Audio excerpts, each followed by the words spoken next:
Bien, ¿cómo andan? Estamos en la clase número 4 de la cátedra.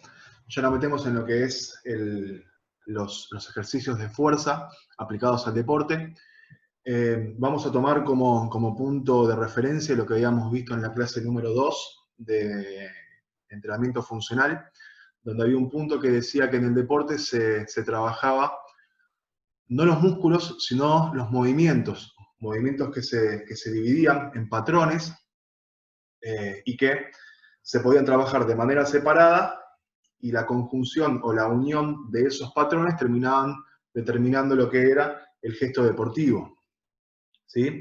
Entonces, apoyándonos un poco en el concepto y en la clase que dimos sobre núcleo, que hablamos de fuerza en el deporte, voy a citar al concepto de correspondencia dinámica que da Yuri Berkoyanski, que dice lo siguiente: todo movimiento deportivo es específico y dirigido a una meta. Por lo tanto, la fuerza desarrollada en la ejecución de cada movimiento es también específica y encaminada a un objetivo. No hay que hablar de fuerza en general, sino en el contexto de la tarea relevante. ¿Sí? Este es un concepto que vamos a desarrollar y que está bueno que desarrollemos en un video aparte. Vamos a trazar un paralelismo entre este concepto, el concepto de transferencia, el principio de la transferencia, el principio de entrenamiento de transferencia, y lo que es el concepto de contraste o método búlgaro, que son tres cosas distintas. Tienen algunas cosas que ver, pero son tres cosas distintas. Entonces, esto que dice Yuri es que los movimientos, el desarrollo de la fuerza está en función, por un lado, de los movimientos específicos o el gesto deportivo que se da en el deporte, que está integrado por los patrones de movimiento, y además el tiempo y la velocidad específica que se trabaja en el deporte. Entonces, en función de lo más parecido en cuanto a especificidad o a fuerza útil, que habíamos visto, al deporte, es más o menos correspondiente con respecto a ese gesto. ¿Sí? Su nivel de correspondencia aumenta o disminuye. Bien, entonces bueno, metemos en lo que son patrones de movimiento. Esta tabla está basada en lo que es la pirámide de rendimiento de Gray-Cook, donde nombra en la base o en la parte inferior, vamos a ver que tenemos lo que es el movimiento fundamental, que no es ni más ni menos que los patrones de movimiento en sí, por separados, que son los que vamos a ver después. Pero para que estén posibilitados, para que se puedan realizar correctamente, tiene que haber un correcto continuo o continuum entre estabilidad y movilidad, para que se pueda desarrollar correctamente ese movimiento. Una vez que ese movimiento está bien, que no necesita reeducarse, sino que está bien realizado, se le llama lo que se le dice la optimización.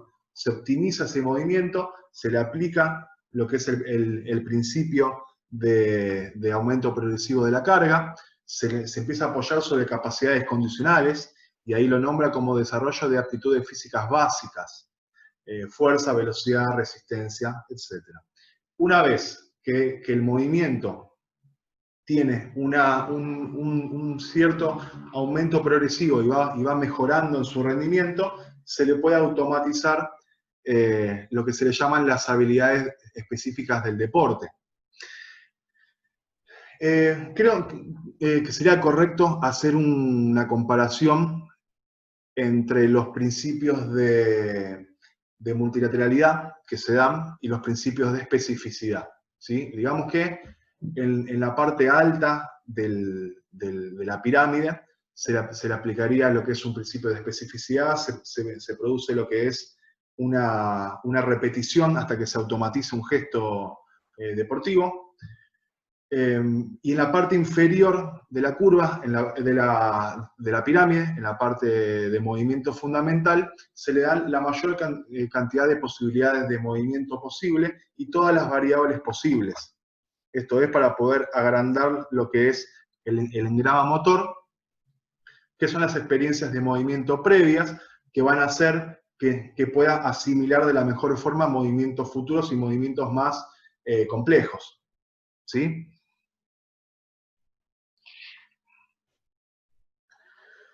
Bien.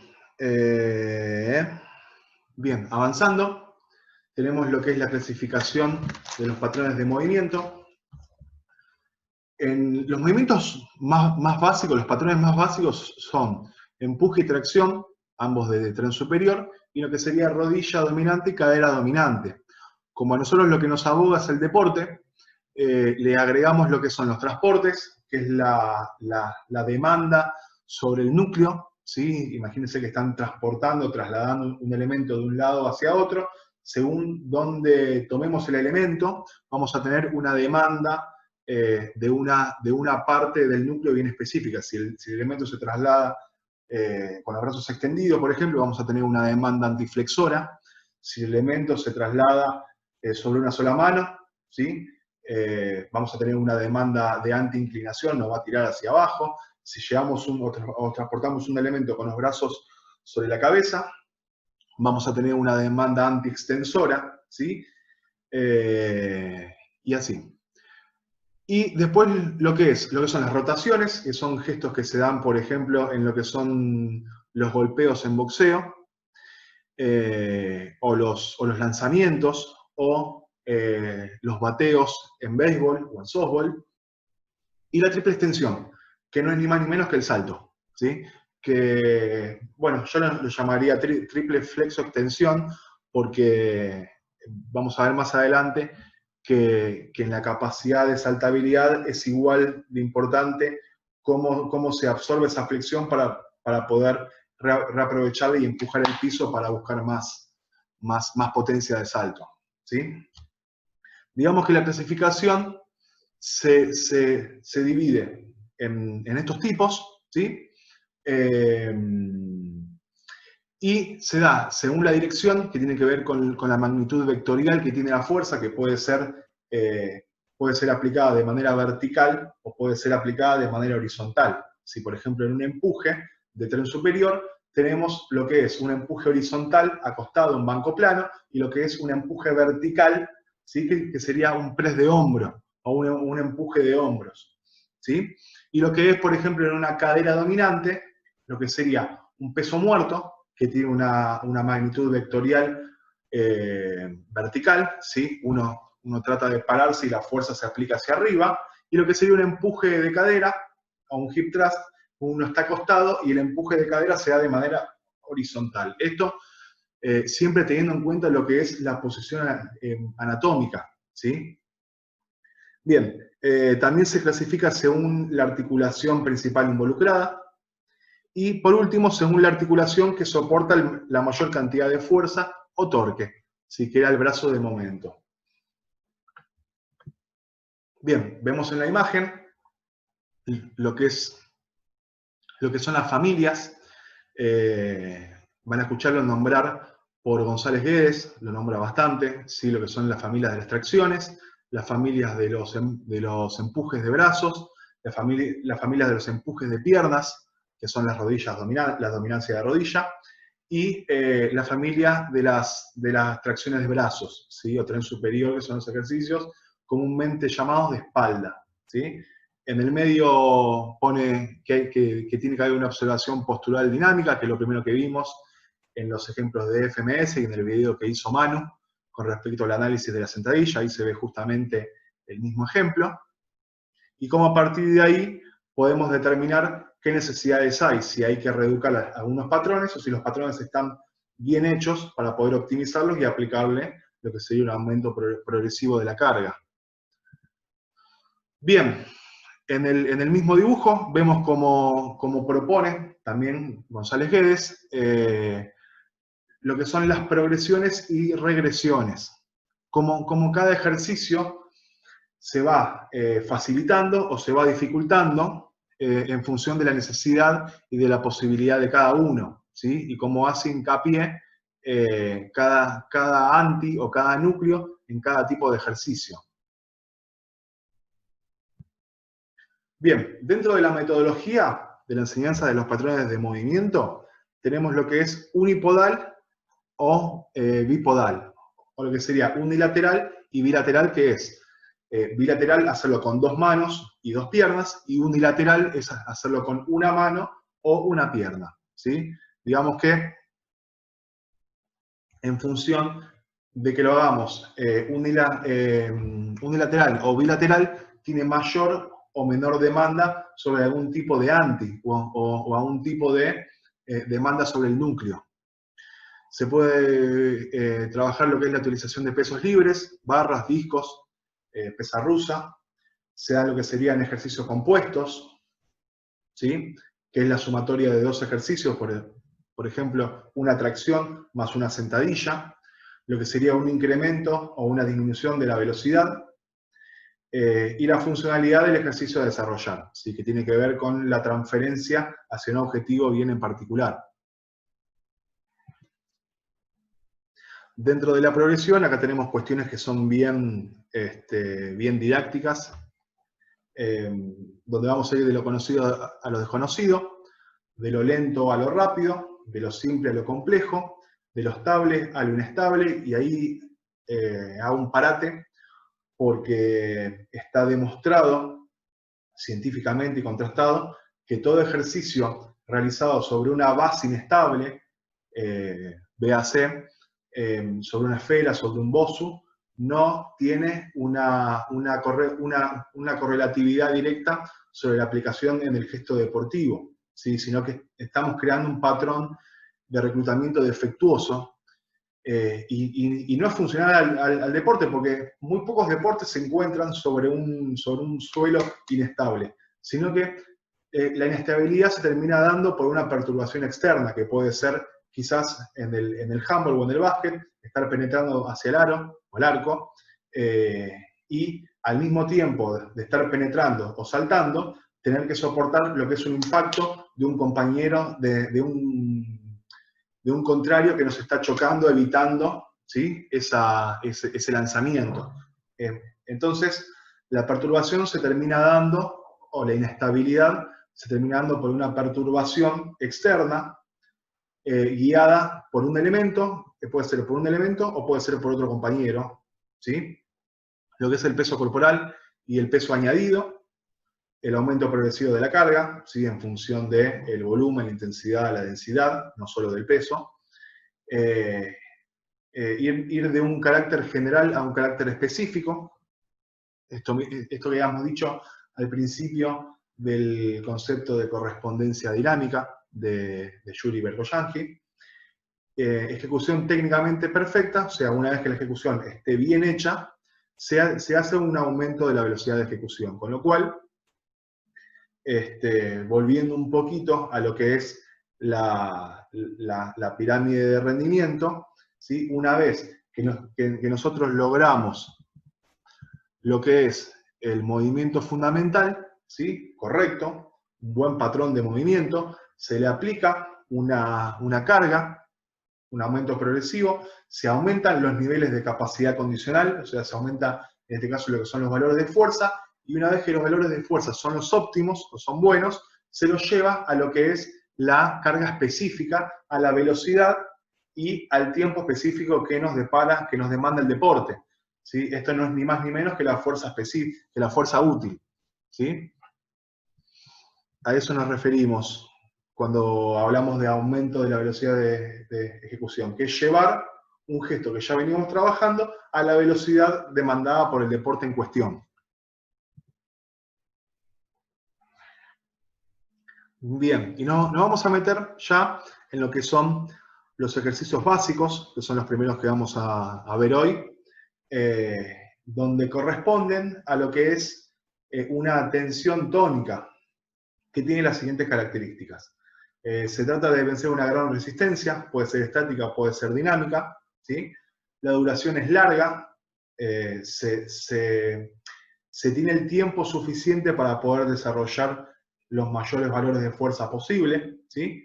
La velocidad de ejecución es lenta o nula. Esto es producto por los kilos o por el porcentaje trabajado. La fuerza desarrollada está al límite de las posibilidades o próxima. Y ahí eso tiene que ver con el punto que viene abajo, que es que el pico máximo de fuerza se alcanza al final. O sea, nosotros tenemos todo el tiempo disponible para poder desarrollar lo mejor posible nuestro pico máximo de fuerza o nuestra máxima fuerza. Los porcentajes son del 80 al 100% del RM. Y esto apoyándonos en lo que son las variables que propone Yuri Vergoyansky sobre el entrenamiento, sobre la fuerza explosiva. Él habla de lo que es la fuerza inicial, la fuerza de aceleración, la velocidad y el pico máximo de fuerza. Entonces, yendo ítem a ítem, la fuerza inicial es alta, se requiere de aplicar mucha fuerza de golpe antes que arranque el movimiento para poder romper con esa inercia alta que tiene por ser un porcentaje o un quilaje dentro de todo importante.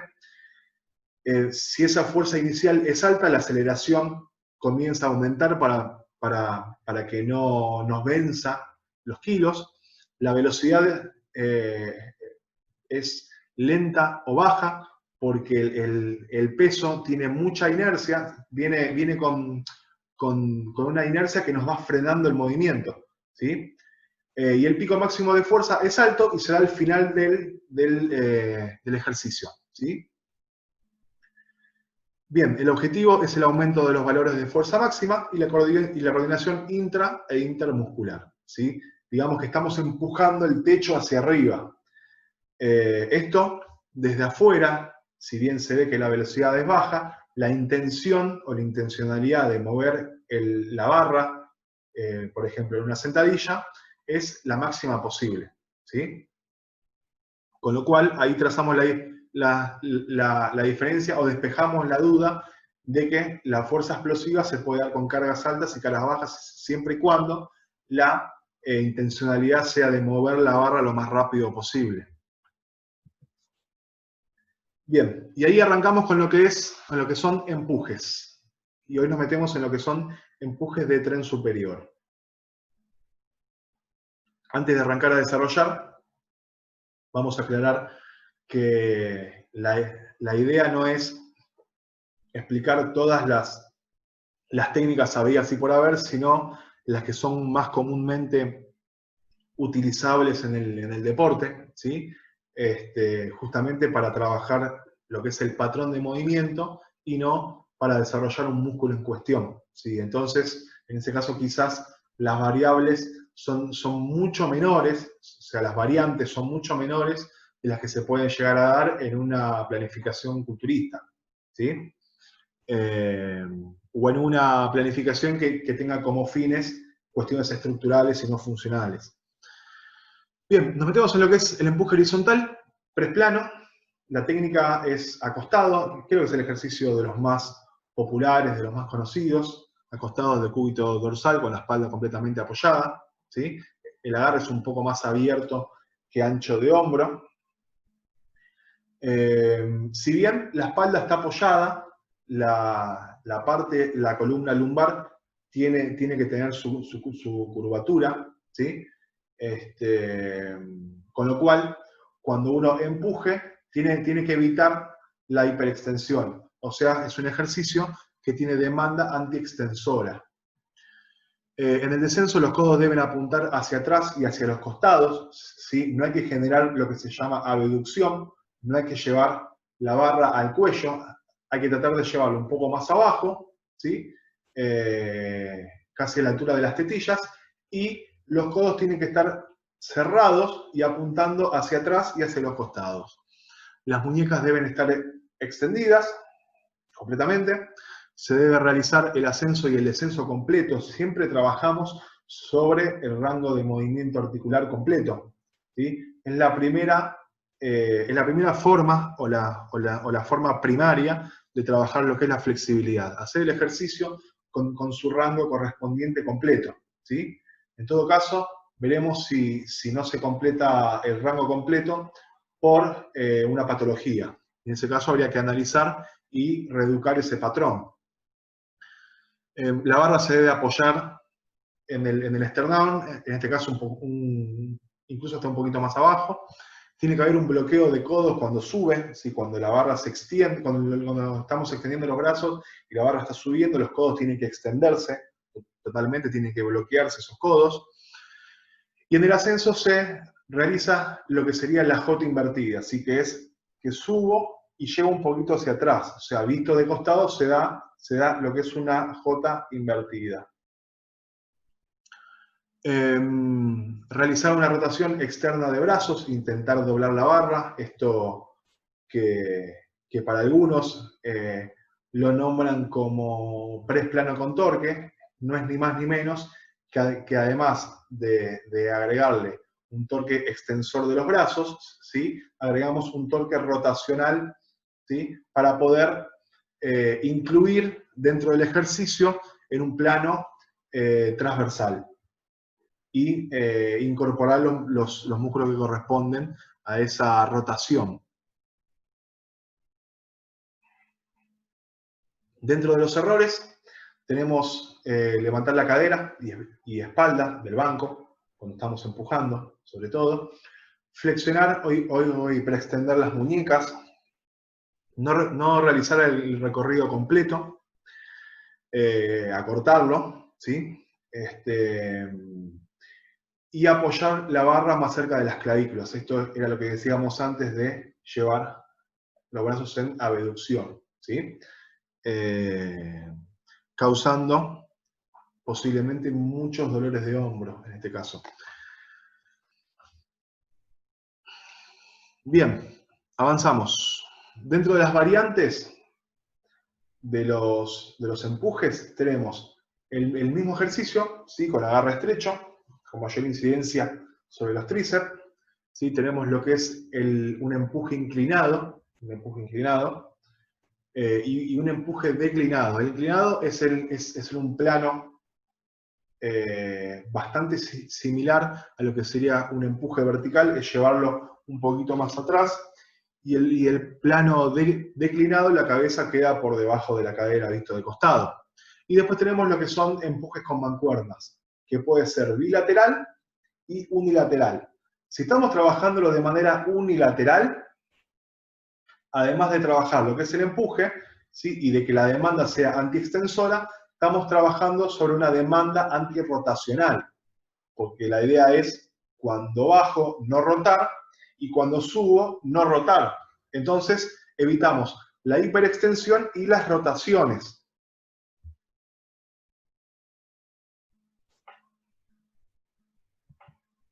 Bien, después nos metemos en lo que son los empujes verticales o press de hombro, ¿sí? Empujes con vector vertical. La técnica es en posición erguido, puede ser sentado también, se le llama fuerza estricta. Se debe sujetar la barra un poco más abierta que ancho de hombro. Apoyar la barra sobre el talón de la mano, ¿sí? No en el borde, ni tampoco en los dedos, sino en el talón de la mano. Se debe apoyar la barra en la parte superior del pectoral, debe poder descansar, ¿sí? Descansar sobre los hombros, en la parte superior del pectoral. La barra debe terminar por encima de la cabeza, puede quedar levemente inclinada hacia atrás también. Esto se da mucho en lo que son los empujes verticales de levantamiento olímpico, que son lo que vamos a ver un poquito más adelante, donde la barra, la cabeza y los hombros quedan un poquito más adelantados, la cabeza queda un poquito más adelantada de la barra, y la barra recae más sobre la altura de las escápulas que de la cabeza. Realizar la máxima extensión de los codos, siempre ROM completo, rango articular de movimiento completo. Dentro de los errores comunes tenemos compensación con una hiperextensión de la columna, ¿sí? Esto es, empujo llevando la columna hacia atrás, por eso en este caso hay una mayor demanda antiextensora, porque uno tiene que empujar y evitar hacer esto, ¿sí? Empuja con el tronco lo más armado y estabilizado posible. Apoyar la barra sobre los dedos, ¿sí? O apoyar la barra muy por debajo. Y no extender bien los brazos. Lo mismo que habíamos dicho antes de realizar la máxima extensión de los codos.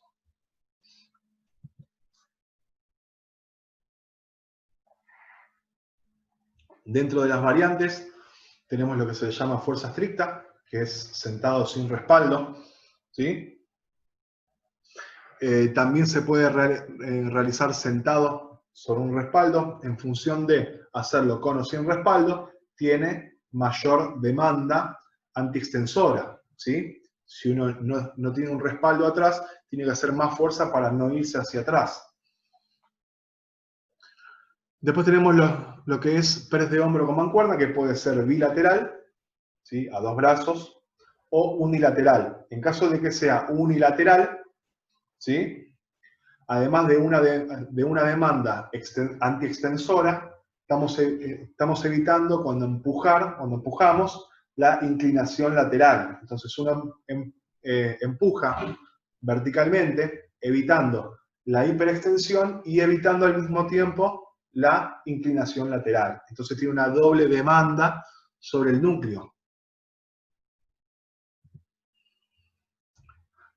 Bien, otra variante de otro tipo de empuje, en este caso empuje vertical, pero al revés de lo que veníamos trabajando, es lo que son fondos en paralelas, ¿sí? Dentro de las variantes podemos trabajarla o en un banco, sosteniéndonos de un banco y apoyando los pies sobre el suelo o sobre otro banco, o sobre paralelas, ¿sí? Digamos que son dos ejercicios distintos, donde la acción es similar, pero el nivel de dificultad cambia rotundamente. Dentro de la técnica, en lo que es el fondo en paralelas, se debe tomar las paralelas un poco más abierto de ancho de hombro, no inclinar el cuerpo hacia adelante, ¿sí? El tronco tiene que estar lo más derecho posible, no descender hasta la máxima, descender hasta la máxima flexión de los codos y ascender hacia la máxima extensión. Siempre, como decimos, trabajamos el rango articular completo, ¿sí? Favorecemos lo que es el trabajo de flexibilidad activa o el trabajo primario sobre la flexibilidad. Muy bien. Después, como sabrán, hay un montón de ejercicios que son para tríceps, que no nos abogan porque no tiene que ver con el deporte en sí. Habría que ver algún caso en particular, pero bueno, la idea es armar este video y que nos sirva como base para los videos que vamos a ver, que voy a estar subiendo sobre ejercicios. Voy a armar 2 videos, un video con ejercicios correctos y sus variantes, y un ejercicio con todos errores que se dan en los gestos deportivos. Así que bueno, espero que les sirva este video, que anoten todas las dudas que les genere, ¿sí? Si hay algo por marcar o por corregir, también va a ser bienvenido. Así que bueno, les mando un abrazo grande y nos estamos viendo, ¿sí? Chau, chau.